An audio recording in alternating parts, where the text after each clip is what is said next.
idea is that we would basically like to jump to the same server as you to form competitiveness, because obviously we want strong players, you want strong players, we both want successful jumps. So the idea is that our project would jump to the same server as your project, and we would go against each other. We would be warring factions. And then what would happen is at the end of it, at the end of season 1, or whenever we decide the deadline is, whichever is the strongest project, the other project concedes to.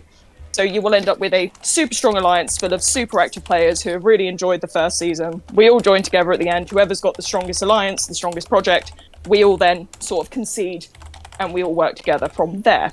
That is what they are proposing from. Well, that's what we are proposing, because I guess I'm also part of the project. Thank you. Thank you, Blazing. Gotcha. You are more than welcome. Gotcha. I'm gonna go and eat my food real quick and enjoy this moment of fucking karma. Holy shit, man, this is fucking funny as hell, bruh. Here's my big question to leave for you, Maggie. If his project comes out on top, are y'all fine for actually conceding in leadership and having them lead the charge? And also the biggest question too is, with all of this in mind, even if both sides agree to this whole entire thing, are your members 100% down with this and willing to realize that they might just be a second beta team in the end? And if they are, if they aren't, then, whatever, it doesn't matter. But is the other team willing to accept the fact? It's kind of like, at that point, both your projects go to their own kingdom, because I think the first season, the first, was it 4 kingdoms nearby? They end up fighting in the first season. So you might as well go to your own kingdoms at that point. Yeah, but I think so. The whole of the drug dealer project has been built up on this idea that we want to have competitiveness. We want to go against strong players. Because stronger competition builds stronger players from our side. So the whole drug dealer project and the guys have built the whole thing based on this idea, because obviously we've all seen jump projects, we've all been part of jump project, where they jump to a new kingdom, everything's great, but the kingdom's dead, nothing really happens, and then suddenly all of your active players go, fuck it, we're going to go elsewhere. So the whole of the drug dealer project is built up on this idea that we want competitors. We're all players that want competitors, and I think I can say that confidently. He's saying is, if your team loses, does the bottom 100 and whatever players, are they okay with being on a second team? Because if you lose, you're going to be the biggest thing too is there's no moving now. There's no moving when you're in a KVK. You don't get the choice to just freely move anymore. You have to migrate. So now you're stuck being in the same kingdom. And by the way, keep in mind, your season 1 is essentially who gets to rule the kingdom that you're in. So wouldn't you want to just be in neighboring kingdoms? So neighboring 4 kingdoms, and the neighboring 4 kingdoms, so that when the first season's over and y'all own your own kingdom, then you can go and actually have a fun first true season to the game instead. Or would you actually want to fight out who rules the kingdom and end up having one of the projects want to die in the end because they're not part of the top tier group anymore? All right, I'm going to go eat my chicken. I'm going to let y'all think on that. Yeah. Enjoy your chicken. You have fun. You can speak for me. You know what I'm talking about. Your leaders would need to do a group call before you even started that and say, this is what we want, and actually feel each other out. Because it sounds good on the basis, but some leaders, my team's going to win. It's not a big deal. And then when they lose, they're like, we're taking our top guys and we're leaving. Yeah, so the leaders. We've all had this discussion. Yeah, we've had this chat already, because it's been something that we've thought about, and we've ummed and ahed on starting, like you guys said, starting on a different kingdom and then being the ruler of a kingdom, and then obviously KVK happens. So we've had these discussions and things like that, but we've got, it was just an idea that we wanted to put you with a bit more of a, maybe just making the idea sound a bit better if it comes from a British female, but whatever. But yeah, no, that's what our guys had in mind, was just the idea of just competitiveness breeds stronger players, and that was sort of our thing. And what's more competitive than 2 major jump projects sort of meeting in the middle, and then, like I said, whichever alliance is at the top, we all concede and we carry on as whatever happens, if that makes sense. But you've definitely opened up a lot of questions, and obviously, depending on what my boys want to do, will depend on where we go from there. But we just wanted to put it to you. Gotcha. Okay. Well, there's a bit to unpack. I guess my first question, before I give an answer, would be, I guess, what's the main reason behind wanting to ask for, or at least to pitch the idea of doing a merge at this point? Just given that you could wait, gather more players, and obviously, I'm sure you guys will still get more players as the time goes on. Because it's not. It's less the. I think the argument is it's less an idea of a merge because at the end of the day, like you said, you're going to have the top whatever so players are going to be in one alliance, and the rest of us will have to concede. So I think it's less of a merge and just a chance to start off with just keeping the gameplay interesting, because obviously we've got a lot of previous experience, and I'm sure you do as well. You have a lot of experienced players who just sort of get bored, or things change, or alliances die, or kingdoms die, or do whatever. And yeah, I think it was just a new idea, because obviously we could easily wait for you to announce which kingdom you're going to jump to and then jump with you. But I think it will breed more interactive gameplay and less toxicity if we sort of propose the ideas to you instead of just doing it. By me coming to you and being like, we've got this idea, we're thinking of doing it, what's your take on it, what do you think would be the best thing?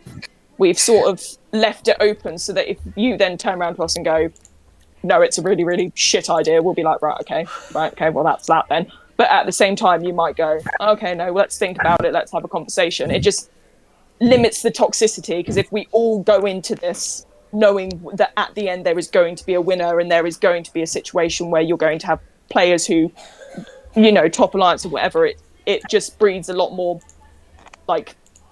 competitive gameplay as opposed to toxic shittery, basically. Excuse my language. Gotcha. And to be clear, by competitive gameplay, what is the idea behind, as far as what entails being competitive to you guys in Season 1?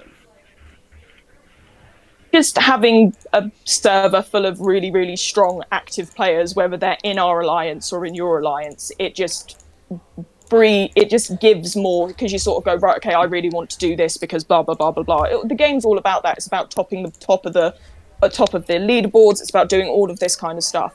So you can do it the old-fashioned way, and you can go in and you can do what so many players have done 150 times. Or we thought, if we join a kingdom, but join as, because you'll have projects be like, oh, we'll join at the same time as you, and then we can rule the kingdom together, and that's not going to work when you've got two huge projects. But if you have two huge projects going to the same kingdom, knowing that they're going to be battling for the top competitively, it's more positive than negative. And I think that's sort of the vibe that we want to go for.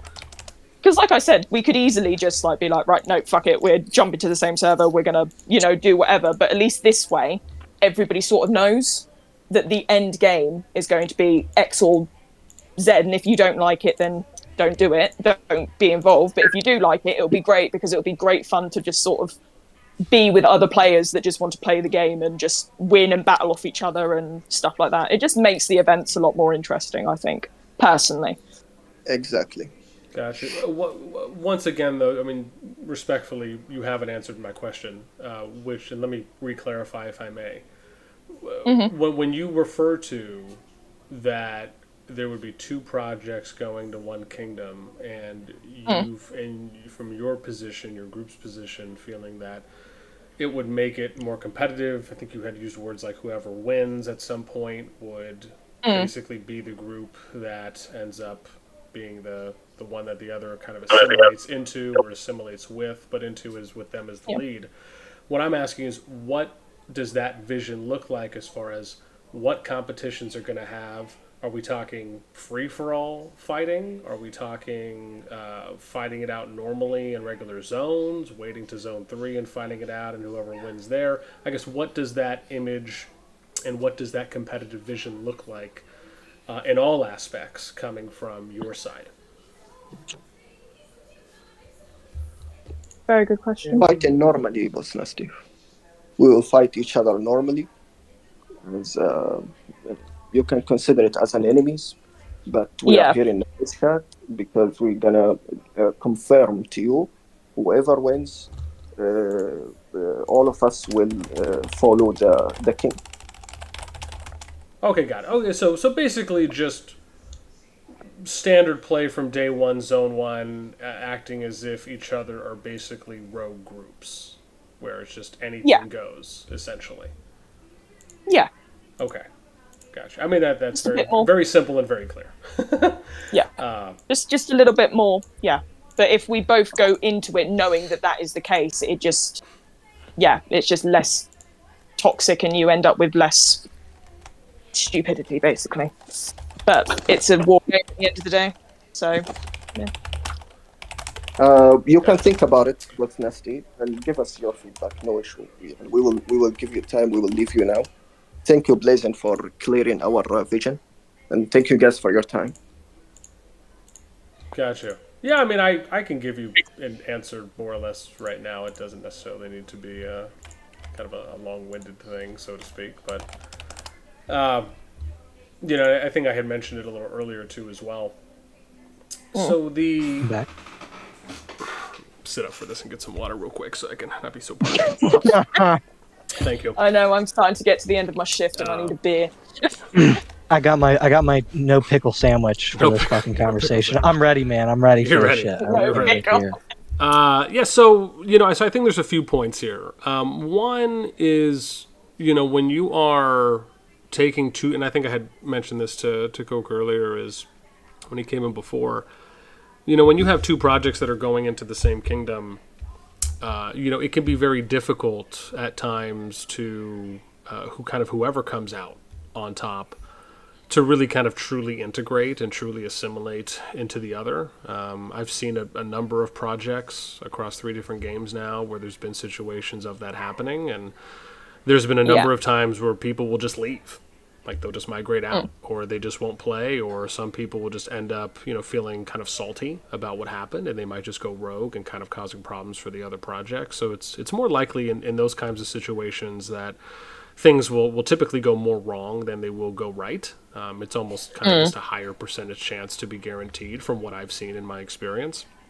And I think the second thing is that, when you're going into a kingdom and you're talking about wanting to be competitive and, it's going to breed things, keep in mind, being competitive in anything, especially in Season 1, you really only gain something like knowledge and experience if you have, one, an actual goal in mind, and two, you are taking, somewhat of an educational approach for the people that don't know what they don't know.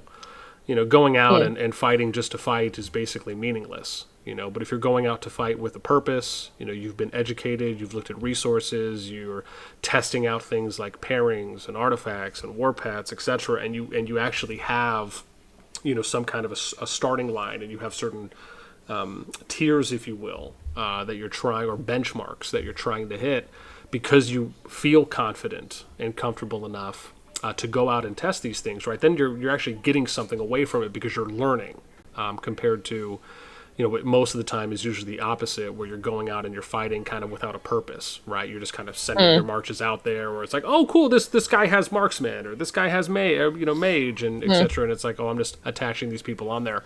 And sometimes even worse if you're just someone who kind of goes out and looks at, guides, but you don't really understand what you're doing.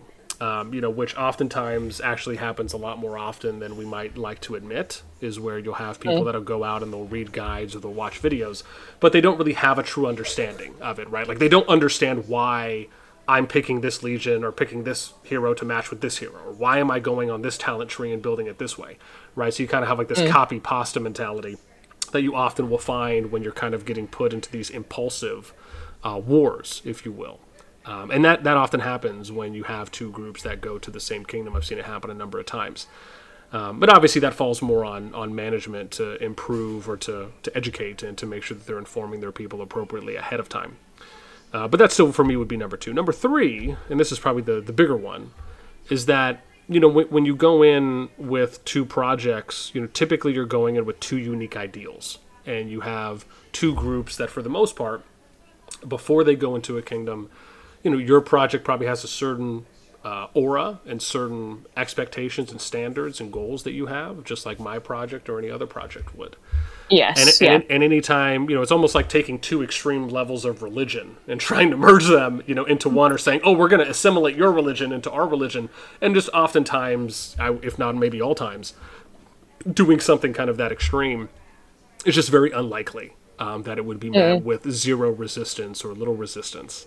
And so it typically will just kind of breed and kind of cause more challenges and more hurdles or problems than it'll actually solve.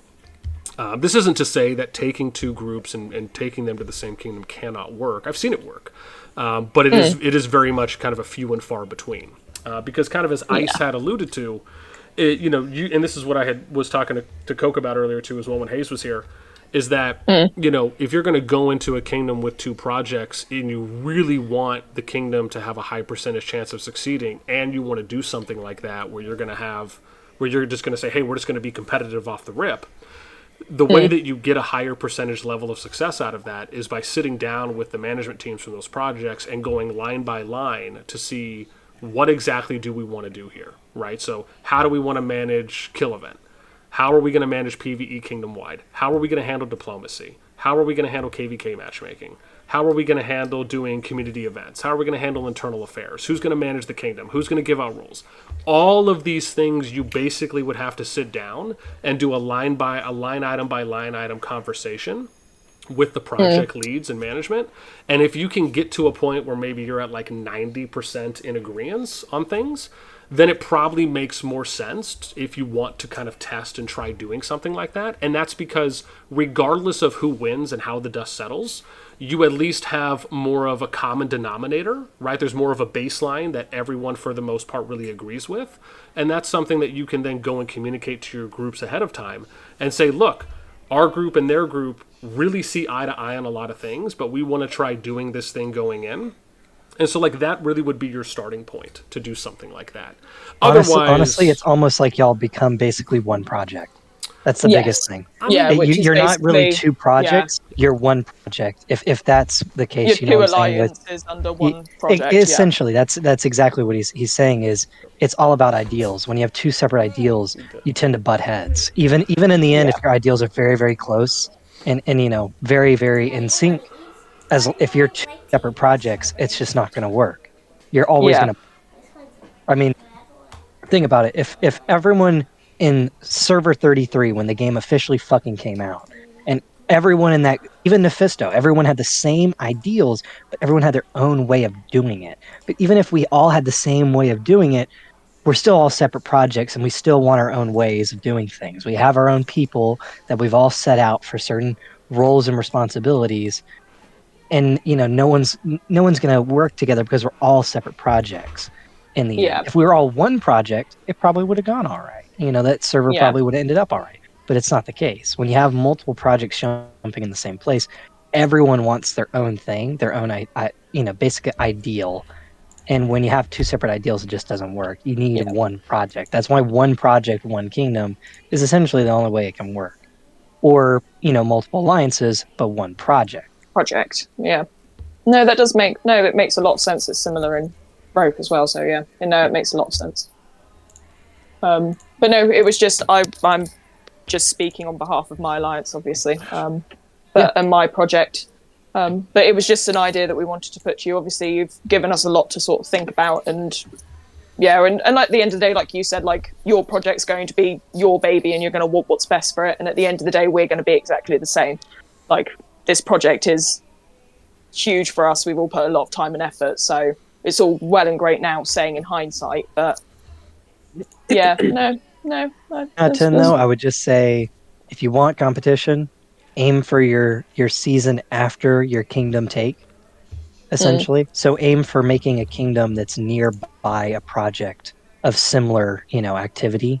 That way, when you actually get into seasons, you're actually fighting people who are active. Now, not that the fact that they're stuck in your kingdom with you. So basically having two different kingdoms, but in the same season. So you're setting up for your seasons in the future.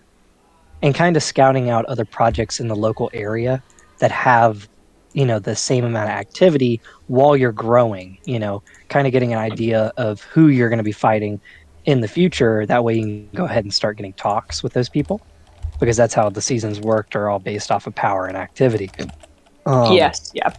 And another thing too, never mind, I forgot. I blinked out. The chicken's too good. Chicken's Too distracted by it's that food. pecan, man. It's that pecan shit they're putting on the chicken, dude. I tell you, the Lord's chicken, Chick-fil-A, they're too good. I'll have to try it when I come to visit in September. Mm-hmm. No, thank you. No, I don't know if my boss, Blood, do you want to add anything, or are you sort of happy with food for thought, and we'll go off and think about it, do what we want to, what are you sort of thinking? Thank you, Blazing. Not a problem at all. Gentlemen, this is our idea. We are not looking to have, let's say, education from your side to what we have to decide. We are just dropping our ideas in order to show you that we are aiming for a future. People who is gonna spend for the game want it to be not to play in a server without getting more excited and have much competition inside the server. So we need what I am aiming for is to build up a server that we can fight each other, so the people will get excited to pay for the game and to unlock more T5 with us to reach our aims, of course. And whoever, our vision is clear. Whoever is gonna win the server, he's gonna rule everything. Whatever you wanted to rule, whatever you wanted to decide to do, it is your choice. We are giving our proposal as a bullet points, and it is clear 100%. So whatever diplomacy you wanted to do after that, it is your call. So if you win, you're gonna decide the future for the server, and we're gonna be your soldiers and warriors to fight with you. We're gonna be in the same page, in the same line together. Got you. No. I appreciate you explaining. I very much understand, where you guys are coming from. My stance simply, and I know I had mentioned this a little earlier as well. I just don't really believe, in having two projects go to the same kingdom. I don't really believe in doing merging. Like I said, as I kind of alluded to, it's a low percentage chance that things are really going to work out the way that people think that they are. And I've seen it just happen too much in too many projects across multiple games now at this point to feel very good, in my stance on that.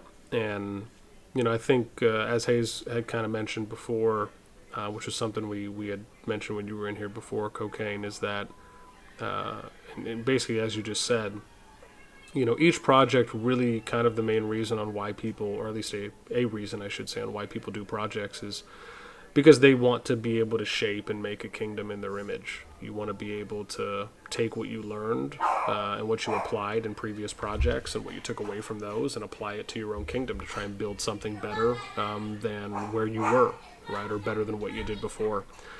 So, and to be honest, even if another project landed in the kingdom that I was in, I would just tell everyone not to fight and just basically suck the oxygen out of the room and not give people what they want. It's a fast and easy way. It's actually something that we've done before when I was in Infinity Kingdom.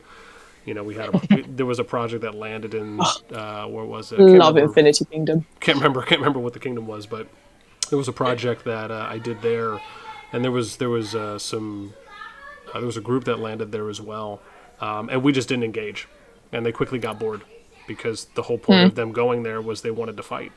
And so when you're not fighting and you're not talking to them, and basically they get muted to where all they're doing is just talking amongst themselves, kind of turns into like a Big Brother thing, where you put a bunch of people... Echo chamber. Oh, yeah, you put a bunch of people in the same house, and after a period of time, they start kind of getting on each other's nerves. It was actually really fun to watch from the outside, just to kind of see everything diabolically implode.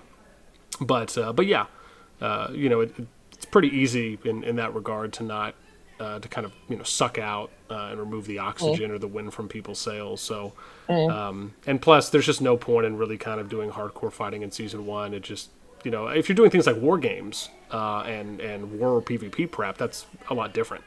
But if you're going in and just kind of having this uncoordinated, unorganized, kind of unethical way that which is just kind of the standard, right, for what a lot of projects will typically do on average when they're going into kingdoms, and just trying to kind of cleanse it, if you will.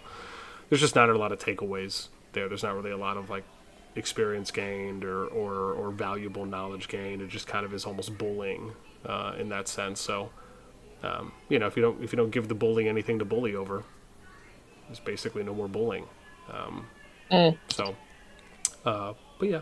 I mean, I was about to say, if you really want activity and fighting, you basically, I'm assuming you're saying you got 700 people. That's obviously meaning that you're going to have multiple alliances inside of your project. And that's if the 700 people are actually 700 and you don't just have Discord bots. But, if you have 700 people and you have multiple alliances, at that point, you might as well just jump in your own kingdom. And if you really want activity to inspire people to keep playing the game, you teach them how to play the game through war activities and setting up points for them to actually fight over with rewards that leadership set up for them. So essentially having like pass opening fights for early game season 1, kingdom takeover. You have a set up leadership structure. You already have an alliance that's already going to be the lead alliance. But you have these people who actually, you essentially have like a pass opening, and you have, let's say, an alliance for it at a certain point, and you tell each team that they have to achieve beating that fort, essentially. And during this time, you're teaching your members, your new players, and the people who are, willing to want to actually push the T5 with y'all, how to play the game. That way, you're preparing yourselves to actually fight, all-out brawl fights in the next season, which is your theoretical first season.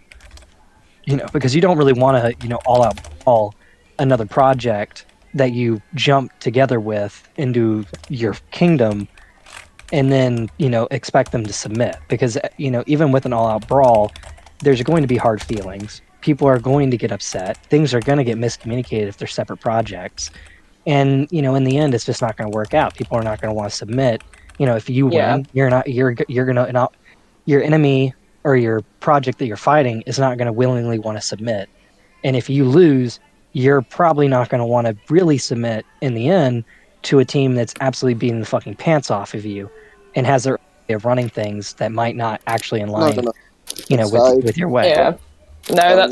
No. Well, thank you very much, guys. Thank you for your time. I'm really sorry, but I've got to get back to shutting down my pub because, I'm British and I work in a pub, so I need to go do that. But thank you so much for your time, guys, and it was lovely talking to you. And like I said, thanks for all your input and whatnot. And it was just an idea that we wanted to drop. Obviously, we've got 2 different ideas on how it will go, which is completely fine. It both comes from experience and what we both want from each project.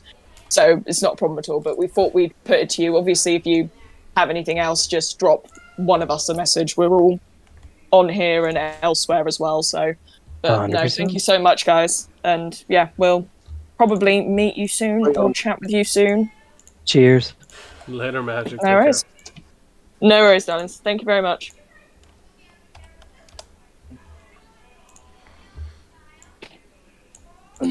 So what were we talking about before the massive fucking swamp of like 50,000 people joined the fucking Discord? I can't remember right now. Holy shit.